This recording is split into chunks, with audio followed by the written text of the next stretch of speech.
by Jane Yolen. We love to read this story as we snuggle in at bedtime. It's cozy, winter cozy type of book.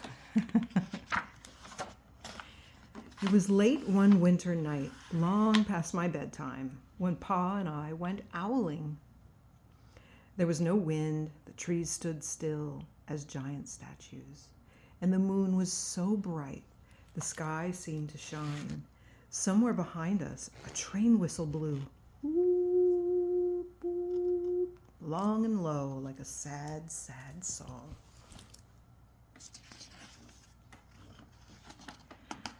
I could hear it through the woolen cap that Pa had pulled down over my ears. A farm dog answered the train, and then a second dog joined in. They sang out, trains and dogs, for a real long time.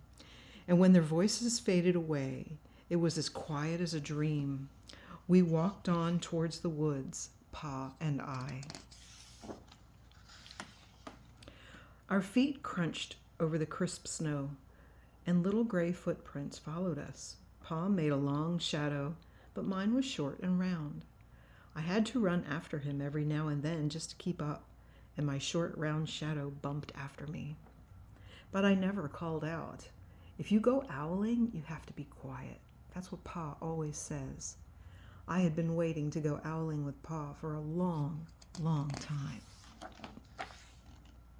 We reached the line of pine trees, black and pointy against the sky, and Pa held up his hand. I stopped right where I was and waited. He looked up, as if searching the stars, as if reading a map up there. The moon made his face into a silver mask, and then he called, woo, woo, woo, woo, woo, woo, the sound of a great horned owl. Woo, woo, woo, woo, woo, woo. Again he called out. Then again, after each call, he was silent, and for a moment we both listened.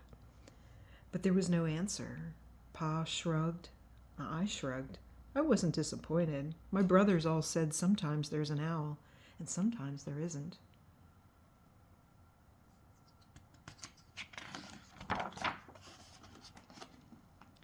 We walked on. I could feel the cold, as if someone's icy hand was palmed down on my back. And my nose and the tops of my cheeks felt cold and hot all at the same time. But I never said a word. If you go owling, you have to be quiet and make your own heat. We went into the woods. The shadows were the blackest things I had ever seen. They stained the white snow. My mouth felt furry, for the scarf over it was wet and warm. I didn't ask what kinds of things hide behind the black trees in the middle of the night. When you go owling, you have to be brave. Then we came to a clearing in the dark woods. The moon was high above us. It seemed to fit exactly over the center of the clearing, and the snow below it was whiter than the milk in a cereal bowl. I sighed, and Pa held up his hand at the sound. I put my mittens over the scarf over my mouth and listened hard. And then Pa called, hoo, hoo, hoo, hoo, hoo. I listened and looked so hard, my ears hurt and my eyes got cloudy with the cold. Pa raised his face to call again, but before he could open his mouth, an echo came threading its way through the trees.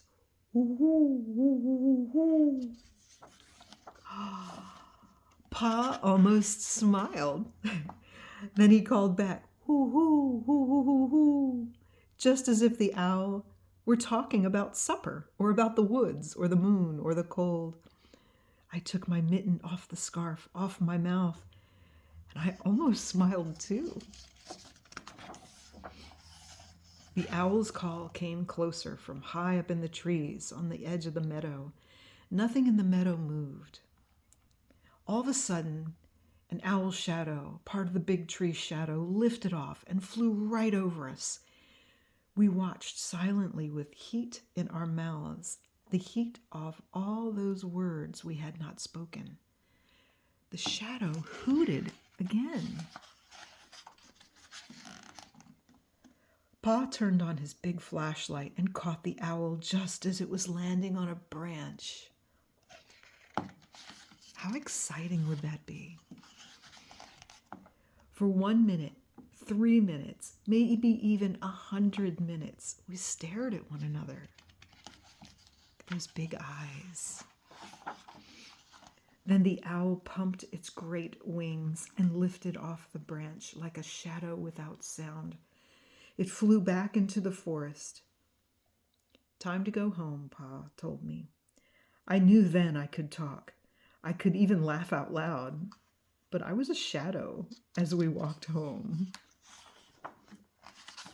When you go owling, you don't need words or warm or anything but hope. That's what Pa says, the kind of hope that flies on silent wings under a shining owl moon. I love this story. The descriptions of how cold it is and how warm their scarf feels against their mouth. The darkness, the shadows on the snow, everything's just such a wonderful description of what it's like to be out in the frozen snow. And if you've never been, this is pretty close to it. Well, kiddos, I hope you enjoyed today's video. Let me see if I can get in here. I love you very much. Look forward to seeing you in the next story. Whoops. Bye for now.